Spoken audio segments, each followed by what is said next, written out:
A gente começar a nossa conversa, vamos lá para Brasília com a Luciana Amaral, né? Falar exatamente da crise do dia, né? Da crise do momento, que é o presidente da Câmara, deputado Arthur Lira, ter chamado o ministro-chefe da Secretaria de Relações Institucionais, Alexandre Padilha, de incompetente e se referiu ao petista como um desafeto.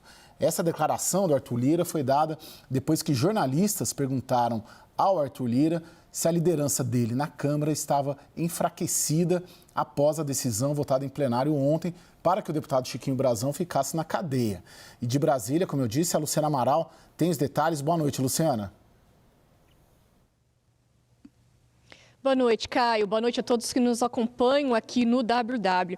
Olha, aqui em Brasília se sabe que a relação entre Arthur Lira e Alexandre Padilha nunca foi boa, mas hoje o Lira realmente subiu o tom, disse que o Padilha é incompetente, chamou ele também de um desafeto pessoal, portanto, uma rivalidade política antiga que acabou transbordando publicamente depois dessa votação que aconteceu no plenário da Câmara ontem em relação ao Chiquinho Brazão. Alguns aliados do Arthur Lira votaram contra a prisão do Chiquinho Brazão, por exemplo, o Elmar Nascimento, um dos principais cotados para suceder o Arthur Lira na presidência da Câmara, mas a prisão acabou sendo mantida pela maioria do plenário da Câmara. Hoje, então, num evento em Londrina, o Lira disparou contra o ministro Alexandre Padilha quando ele foi questionado sobre a situação, sobre o resultado e quando ele foi perguntado se tudo isso enfraquecia a liderança dele na Câmara dos Deputados. O Lira disse que a votação era de cunho pessoal e que cada deputado é responsável pelo voto que deu. Vamos ver então o que disse o presidente da Câmara. Isso é hoje que você está tentando verbalizar, porque os grandes jornais fizeram, foi vazada do governo e basicamente do ministro Padilha, que é um desafeto, além de pessoal incompetente. Não existe partidarização. Eu deixei bem claro que ontem a votação é de cunho individual. Cada deputado é responsável pelo voto que deu. Não tem nada a ver o nexo, não teve um partido que fechasse questão. Os partidos liberaram, na sua maioria, as posições dos partidos de centro e refletiram nisso. É lamentável que integrantes do governo, interessados na estabilidade da relação harmônica entre os poderes, fiquem plantando essas mentiras, essas notícias falsas que incomodam o parlamento. E depois, quando o parlamento reage, acham ruim. O Padilha, ele não respondeu fazendo menções diretas a essas declarações do Arthur Lira, mas ele postou um vídeo no X, o antigo Twitter, do presidente Lula, elogiando ele, dizendo que ele talvez tenha o cargo mais espinhoso por ter que lidar com o Congresso, inclusive com o Lula dizendo que o Padilha está durando no cargo e vai continuar pela competência dele. Junto com esse vídeo, então, o Padilha escreveu o seguinte, abre aspas, ter ouvido isso ontem, publicamente, do maior líder político da história do Brasil, é sempre uma honra para toda a equipe do Ministério das Relações Institucionais. Agradecemos e estendemos esse reconhecimento de competência ao conjunto dos ministros e aos líderes, vice-líderes e ao conjunto do Congresso, sem os quais não teríamos alcançado os resultados elogiados pelo presidente Lula e com a aprovação da agenda legislativa prioritária para o governo e para o Brasil, fecha aspas. Essas, então, foram as palavras do ministro Alexandre Padilha. E, Caio, antes só de te devolver aí ao estúdio, vale ressaltar que hoje à tarde o presidente do Senado, Rodrigo Pacheco, quando questionado sobre toda essa situação, ele saiu em defesa do ministro Alexandre Padilha. Ele disse que ninguém é perfeito, mas também não tão mal assim. Chegou a falar que o Padilha é competente, uma peça-chave, disse também ter afeição e simpatia pelo ministro. Volto com você, Caio. Obrigado, Luciana. Bom trabalho aí. Vamos continuar em Brasília com a Jussara. Jussara, eu tenho a impressão de que se trata fundamentalmente de uma briga por recursos federais, pelo controle do orçamento. O Padilha é dos que mais tem defendido a ministra da Saúde, Nízia Teixeira, contra os avanços ali do Centrão. O Padilha também liderou o veto do presidente Lula a 5,6 bilhões de reais em emendas parlamentares, que acabou criando uma indisposição também do Arthur Lira com o Palácio do Planalto. Essa crise, o quanto que você nota aí em Brasília que essa crise pode escalar? Boa noite, Caio. Boa noite a todos. Eu vou pedir desculpa aqui, porque eu estou com um probleminha no ponto. Não consegui ouvir o finalzinho do que você disse, mas captei a mensagem, vou conseguir continuar aqui, Caio. Olha, o que dá para a gente entender dessa crise que hoje ficou pública? A gente já sabia nos bastidores, não é novidade para ninguém, que Alexandre Padilha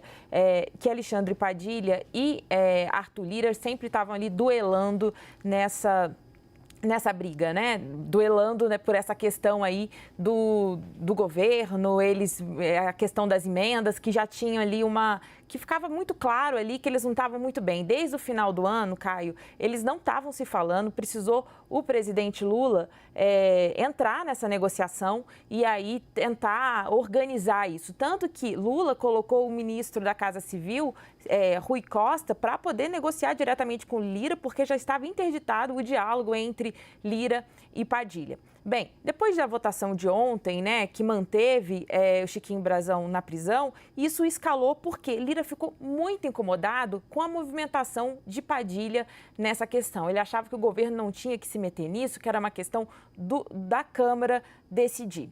Pois bem, mas eu queria só detalhar alguns pontos que escalam essa crise desde o final do ano passado. Por exemplo, na questão das emendas. Na questão das emendas, embora Lira coloque toda a sua fúria em relação à Padilha, é importante destacar que isso tem a anuência do presidente Lula. Eu lembro de uma declaração do presidente Lula, Caio, em que ele disse que, inclusive, quando ele foi falar ali do veto, né, das emendas dos parlamentares, o Lula, ele diz o seguinte: olha, no governo Bolsonaro era diferente, eles não tinham nem governança para lidar com o orçamento. Agora é diferente, a gente está tentando estabelecer uma nova relação com os deputados. Então, isso mostra bastante que, apesar de Lira colocar a culpa no Padilha, é Lula que também corrobora com isso e a anuência dele em relação à questão ali da verba, né, das emendas. Você acha que escala? Ou é pontual? Oi. Não, acho que escala, até porque agora entra um outro elemento, Caio, que é justamente a questão vem aí a sucessão na Câmara, né? Está longe ainda, mas nos bastidores tudo isso começa a correr e, de fato, isso tem uma tendência de escalar. Vamos ver qual vai ser o movimento do presidente Lula, que, segundo a apuração aqui do Gustavo Uribe, que é o âncora, ele disse que vai esperar agora um gesto de Lira depois dessa declaração dele em relação à Padilha. Bom, a gente tem com a gente aqui o Rafael Cortes. Bem-vindo, viu, Rafael? Obrigado, Caio. Boa noite a todos. É um prazer estar com vocês aqui na CNN. Cientista político e professor do IDP. Mas vamos trazer um pouco, antes de ir contigo, Rafael, a conversa aqui um pouco para São Paulo. Ô, Felipe, em 2023 a gente viu uma agenda clara, uma agenda econômica muito clara, liderada ali pelo ministro Fernando Haddad. Em 2024, o que, assim, no meu pensar, pelo menos, falta uma agenda ou um debate público, as crises que existem, ou é Elon Musk, ou é crise interna do governo, o que está acontecendo? Bom, boa noite a todos. Obrigado pelo convite para participar aqui com vocês, Caio, Thaís e demais colegas.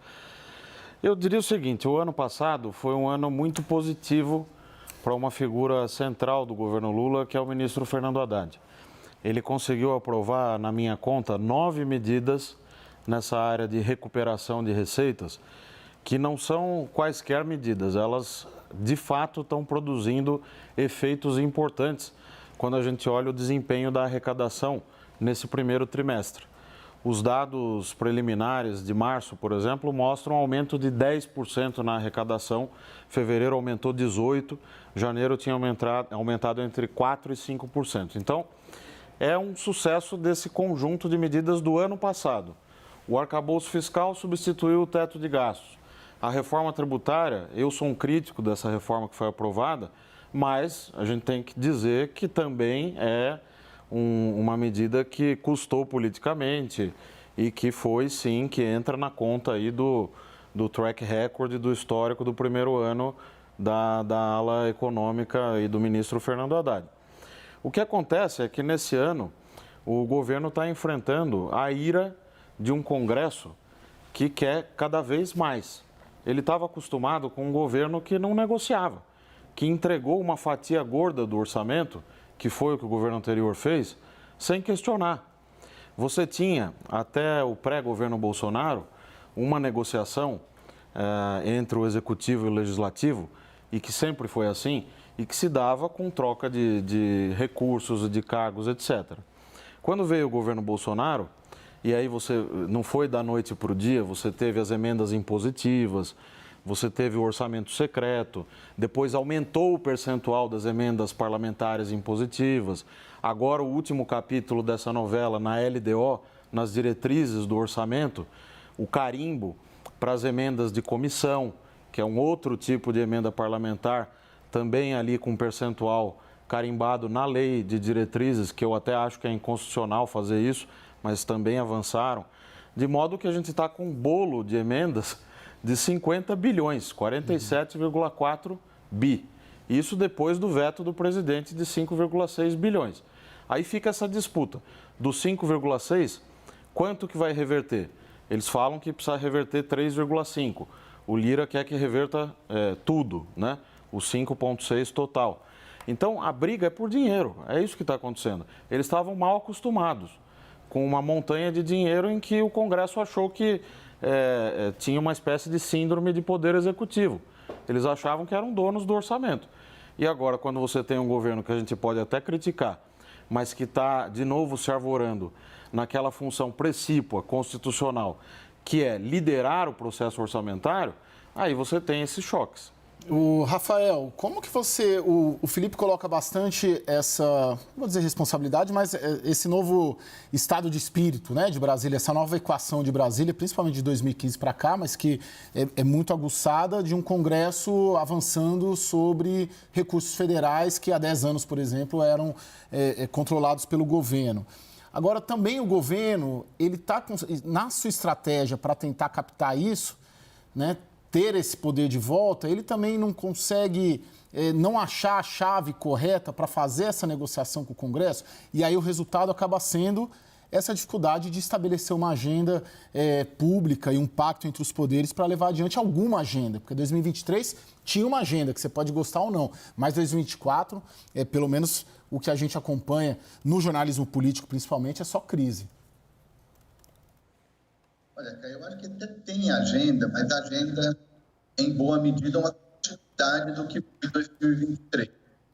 E essa agenda que você mencionou, operação fiscal, digamos assim, o objetivo primordial dela é evitar um cenário mais pessimista de crise de confiança na economia, em relação à polícia. Basicamente, não é uma agenda... Rafael, a gente está com um problema no seu áudio. E o pessoal vai ajustar e a gente retorna contigo. Me desculpe te interromper, tá bem? Ô, Thaís, eu queria jogar para ti, então. Qual que é a dificuldade de agenda de 2024? Eu acho que é mais uma dificuldade política, né, Caio? Por tudo isso que a gente ouviu da Jussara, do Felipe, o Rafael ia fazer essa conclusão. Há uma percepção muito clara de que está muito difícil esse convencimento. O Felipe diz aqui que eles estão mal acostumados, né? Eu acho que eles já estão completamente convictos de que isso não vai voltar. E é muito difícil voltar. Portanto, quando essa disputa ela passa a ser uma disputa paroquial, né? Porque é uma disputa paroquial, não é uma disputa por projeto, não é uma disputa nem ideológica de pautas de costume, né? É uma disputa paroquial ligada a um evento que é a eleição municipal, né? E o Brasil vai perdendo tempo. Agora, sim, não é a primeira vez que isso acontece, nem vai ser a última. O fato do governo não ter uma agenda clara, aquela em que ele pode, inclusive, cobrar ao Congresso Nacional, dizer, escuta, eu tenho a minha agenda, vocês não estão deixando eu avançar, a minha agenda é esta, né? Ele também perde a oportunidade de, de alguma forma, tentar voltar para essa liderança. E o Congresso Nacional, nada de braçada, porque ele não tem nenhuma responsabilidade sobre o que vai acontecer com as contas públicas, né? Sobre o que vai acontecer com o empenho do dinheiro que eles querem. Eles não são responsáveis por isso. Então, é uma briga em que, para o Congresso Nacional, é o famoso win-win. Eles ganham e ganham, que eles ficam com dinheiro, não têm a responsabilidade de assumir qualquer equívoco na alocação do recurso, tem 25% da despesa discricionária e tem latido mais alto do que no passado. Thaís, agora já não tem uma agenda modernizante, reformista, e quando aparece alguma agenda, é uma agenda, vamos dizer, retrógrada, né? Essa semana o Congresso aprovou, por exemplo, aquela antecipação de despesas, né? E eu queria entrar nisso porque tem sido visto por muito analista, e vocês, analistas econômicos principalmente, como um retrocesso no novo marco fiscal, uma mudança no novo marco fiscal. Qual o recado que essa medida acabou passando aqui para a economia, para a Faria Lima, para o mercado, menos de um ano depois da aprovação do marco fiscal? Se a gente for levar em consideração que o marco fiscal está entrando na sua plenitude em 2024, nós temos 3 meses de marco fiscal, né, Felipe? Eu e o Felipe, a gente conversou bastante sobre essa medida que foi aprovada ali na calada da noite, no famoso Jabuti, de repente apareceu uma liberação de 15 bilhões de reais. Acho que a repercussão foi muito ruim. De novo, não é só pela quantidade de dinheiro, mas é pela manobra, né, Felipe? A gente conversou bastante sobre isso. É uma repercussão muito negativa, e não por causa do dinheiro, porque o Felipe acabou de ressaltar aqui que a arrecadação está respondendo. Não vai responder como o governo gostaria, a gente já vai tratar disso aqui, mas de alguma forma está respondendo. Mas é a manobra, e é uma manobra que foi liderada pelo Poder Executivo, liderada pelo Palácio do Planalto, né? Em que a Fazenda teve que aceitar isso. Então, isso revela a fraqueza do Instituto, né? O Instituto da Política Fiscal do governo Lula está enfraquecido e é o próprio governo que abre buraco. Você vai por aí também, Felipe? Eu concordo com a Thaís, porque esse artigo 14, ele, famigerado artigo 14, é um artigo gigantesco, né? Ele foi escrito sob encomenda e batata que ia dar problema, porque foi escrito justamente pelos gastadores. Eles deixaram ali uma salvaguarda para, just in case, fazer um aumento do limite de gasto, que é o que eles estão fazendo agora. Mas não contentes em deixar essa possibilidade de aumentar o limite de gastar, eles querem antecipar. Por quê? Porque eles estão antevendo que quando chegar no final de maio, porque o processo orçamentário ele tem uma liturgia, é que nem a missa, né? Tem todas aquelas etapas, né? Quando chegar no final de maio, tem uma etapa importante, você vai ter que apresentar um relatório.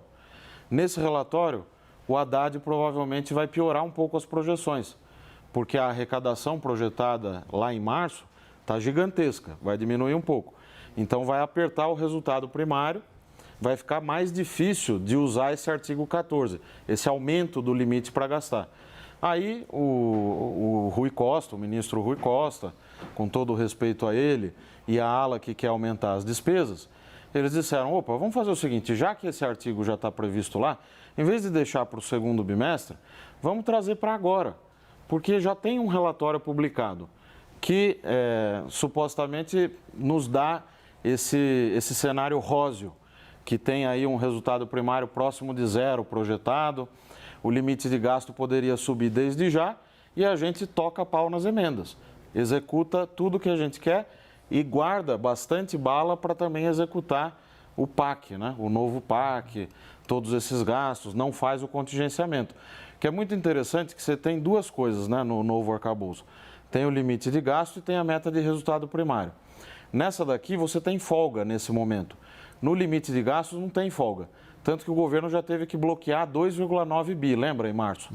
Então, o que ele está fazendo agora? O que o Congresso aprovou aí e a Fazenda acabou fazendo vista grossa, né? Teve que negociar nesse sentido. Vamos aumentar o limite, aí a gente aproveita que tem folga aqui no primário e deixa o barco correr, apostando que a arrecadação vai continuar crescendo. Só que é muito arriscado, porque ninguém sabe se esse desempenho de janeiro a março da arrecadação vai continuar tão bom assim até dezembro. Porque tem um peso também de fatores atípicos, como a gente chama. Teve uma entrada muito grande da tributação dos fundos fechados, das offshores, daquela questão dos créditos de ICMS na base do PIS e da COFINS, e por aí vai. Então, é uma coisa voluntarista, né? O arcabouço é um recém-nascido. Ele está correndo o risco de morrer prematuramente. Você colocou vários dados de projeção e a gente preparou aqui umas telas, né? A Thaís Herédia, na verdade, para a gente ver. O governo tem até segunda-feira para enviar ao Congresso a Lei de Diretrizes Orçamentárias que o Felipe acabou de dizer, né? A LDO de 2025. E a CNN apurou que a equipe econômica sinaliza rever a meta fiscal para baixo. E mesmo assim a expectativa continua bem acima das projeções do mercado. E a Thaís Herédia explica para a gente. Vamos lá, Caio, essa informação de que a meta está fechada, né, foi um pouco a volta à realidade, porque, afinal de contas, quando o ministro Fernando Haddad decidiu ter uma meta zero para esse ano, ou seja, receitas e despesas iguais, já foi uma coisa extremamente ousada. Na tela, vocês estão assistindo aí as expectativas para a meta fiscal do governo na coluna esquerda, em que é zero para esse ano, 0,50 para o ano que vem e 1%. Lembrando que essas metas vieram na Lei de Diretrizes Orçamentárias, que foi aprovada no ano passado, sobre o orçamento de 2024. É essa de 2025, do meio de superávit, é que está sendo revista agora e que deve cair ali para 0,25. Então, é um recuo peronomútil.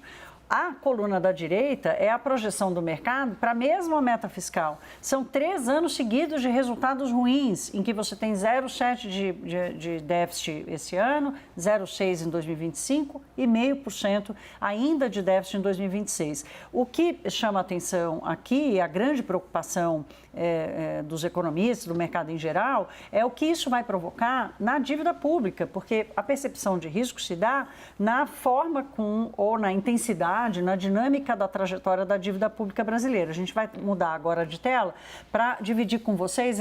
Esse gráfico foi apresentado pelo presidente do Banco Central, Roberto Campos Neto, numa apresentação que ele fez nas palestras que ele faz, mas é um dado do próprio Focus, com a previsão do mercado, para a dinâmica da dívida pública. A linha vermelha, aquela lá de cima, é no pior cenário, ou seja, lá para frente, daqui a 6, 7 anos, a dívida pública estaria acima de 110% do PIB. O cenário mais básico do mercado hoje é que ela vai continuar crescendo e lá para perto de 2030 é que ela estabiliza e começa a cair. O de baixo parece mais com o que está vendo o governo hoje. Vamos mudar de tela para vocês verem a diferença da projeção do governo. Essa tela é do próprio Tesouro Nacional. Com essa expectativa de resultados primários melhores, significa que, na visão do governo, a dívida pública ela se estabiliza em algum momento e começa a cair em 2027, muito antes e numa dinâmica muito melhor do que a prevista para o mercado. Jussara, tudo que a gente coloca aqui, principalmente Felipe e a Thaís, dá uma sinalização do Congresso controlando a agenda e principalmente a agenda econômica. Se a gente olhar essa semana, talvez a próxima também, o que tem, pelo menos na minha apuração aqui, nas minhas anotações, PERSE, né, que foi acabou sendo uma derrota, né, do ministro Fernando Haddad, redução de impostos para prefeitos, foi outra derrota da equipe econômica, e a medida provisória que limita compensações tributárias. Ou seja, a agenda colocada pelo Congresso é uma agenda que dificulta o governo de conseguir atingir essas metas que a gente acabou de ver expostas pela Thaís Herédia. Você, nas suas conversas com o Palácio, equipe econômica, você nota de alguma maneira o governo preocupado com isso, tenso com isso, ou de alguma maneira tendo alguma estratégia para tentar retomar as rédeas da condução da agenda, principalmente a agenda econômica do governo? Caio, olha, o que a gente observa aqui, diante de tudo isso que você expôs, o governo tem uma dificuldade na relação com o Congresso e aí fica ali refém da pauta que o Congresso acaba impondo. Ou seja, o governo tem um problemão para impor ali a sua agenda. Isso tudo acontece, como, por exemplo, a gente começou essa conversa falando da escalada ali da crise entre Arthur Lira e o ministro das Relações Institucionais, Alexandre Padilha, é mais um elemento, isso é apenas um elemento. Tanto que o próprio presidente Lula colocou ali, olha, Haddad, tenta retomar ali seu posicionamento na articulação com os parlamentares para ver se a gente consegue sair disso. Está numa encruzilhada, é difícil, né? Nesse momento, o governo fica ali tentando, a gente vê ali pelos movimentos que o ministro da Fazenda, Fernando Haddad, tem feito para tentar retomar ali um ritmo de pautas positivas para a economia no Congresso. Mas, por enquanto, realmente, o Congresso está impondo as suas pautas. Ô Felipe, uma coisa que principalmente o Arthur Lira fala bastante é que a agenda do governo, principalmente a agenda econômica, é muito focada, você já ouviu isso várias vezes, pelo aumento de receita e não pelo corte de gastos. Por que, na sua avaliação, o governo não tem nenhuma agenda para corte de gastos? Reforma administrativa é toda focada no aumento da arrecadação. Isso acaba sendo um argumento que o Arthur Lira costuma vocalizar bastante, né, quando faz as críticas ali ao Palácio do Planalto e ao governo. Por que a equipe econômica não banca pelo menos 1, 2, 3 medidas nesse sentido? Eu acho muito curioso, porque devia começar tirando a impositividade das emendas parlamentares, né? Seria um bom começo, né? Cortando pela metade, por exemplo, os 47,4 bilhões de emendas. Já daria uma boa ajuda. Porque o orçamento ele é muito rígido. 93,6% do orçamento primário, como a gente diz, quando tira o gasto com juro da dívida pública, que é um gasto que não está na mão do gestor da política fiscal, do ministro da Fazenda, do ministro do Planejamento. Então você tem uma pizza que sobra uma fatia muito pequenininha e dentro dessa fatia de 6,6%, 6,5%, você tem gastos com saúde, um pedaço, com educação, por conta do mínimo, né, constitucional, tem as emendas parlamentares, tem investimentos, tem custeio da máquina. Então, no curtíssimo prazo, é difícil de você fazer cortes. Agora, eu concordo que essa crítica é importante porque o governo poderia, sim, avançar com uma reforma administrativa, deveria já ter apresentado uma proposta. A PEC 32 é muito ruim, eu acho ruim, essa que está na Câmara. Mas poderia ter apresentado uma alternativa, né? As spending reviews, né, das quais tanto se fala, etc., as revisões periódicas do gasto público, eu desde que estava na instituição fiscal independente falava sobre isso, todo especialista em contas públicas fala sobre isso, mas cadê a proposta? Né? Como é que vai ser? Como vai ser esse monitoramento, essa avaliação, essa redução dos gastos ruins, né? Por enquanto, o ministro Haddad conseguiu atacar os chamados gastos tributários, alguns deles, e está enfrentando resistência. Acho que é bom fazer isso, porque não é propriamente aumento de carga, né, Caio? Porque ele está atacando benefícios que são iníquos. Então, você melhora a eficiência da atividade econômica também, quando você reduz esses benefícios tributários para os amigos do rei. Então, a gente precisa lembrar disso também. Agora, sim, acho que está faltando uma agenda do gasto. A ministra Simone Tebet fala sempre dessa coisa das spending reviews, da revisão da despesa, mas até agora ainda estamos aguardando esse negócio acontecer. Agora, o Lira poderia colaborar também, começando pelas emendas parlamentares. Vai ser difícil acontecer isso também, né, Felipe? Bom, gente, vamos continuar falando de política, né? Política brasileira. A pesquisa Genial Quest, divulgada hoje, mediu a popularidade dos principais governadores de oposição ao governo Lula, todos eles presidenciáveis. Vamos ver os resultados. Em São Paulo, 62% dos entrevistados aprovam o governo de Tarcísio de Freitas, 29% desaprovam e 9% não souberam ou não quiseram responder. Em Minas Gerais, 62% aprovam o governo de Romeu Zema, enquanto 31% desaprovam. 7% não souberam ou não quiseram responder. No Paraná, a aprovação do governo de Ratinho Júnior é de 79%, enquanto a desaprovação está em 17%. 4% dos entrevistados não responderam. Em Goiás, o governo de Ronaldo Caiado tem a maior aprovação entre os pesquisados, com 86%. 12% desaprovam a gestão e 2% não responderam. A pesquisa ouviu eleitores com 16 anos ou mais entre os dias 4 e 7 de abril. E a quantidade de entrevistados e a margem de erro variam em cada estado pesquisado. Vai de pouco mais de 1.100 pessoas no Paraná e em Goiás até cerca de 1.500 mineiros e 1.600 paulistas. Em São Paulo, a margem de erro é de 2,4 pontos percentuais para mais ou para menos. Em Minas Gerais, 2,5 pontos percentuais. Goiás e Paraná têm margem de erro de 2,9 pontos percentuais e a margem de erro nacional é de 2,2 pontos percentuais. O índice de confiança é de 95%. Jussara Soares, você cobre bastante também, cobre tudo, mas cobriu bastante o governo Jair Bolsonaro e o bolsonarismo. Aqui a gente está falando de 4 governadores de oposição que tentam ser herdeiros políticos aí de alguma maneira do Jair Bolsonaro, que está inelegível para 2026. E eles estão bem posicionados nos seus estados, mas o quadro geral da pesquisa mostra uma dificuldade para fora, né? Claro que ainda tem muita água para rolar.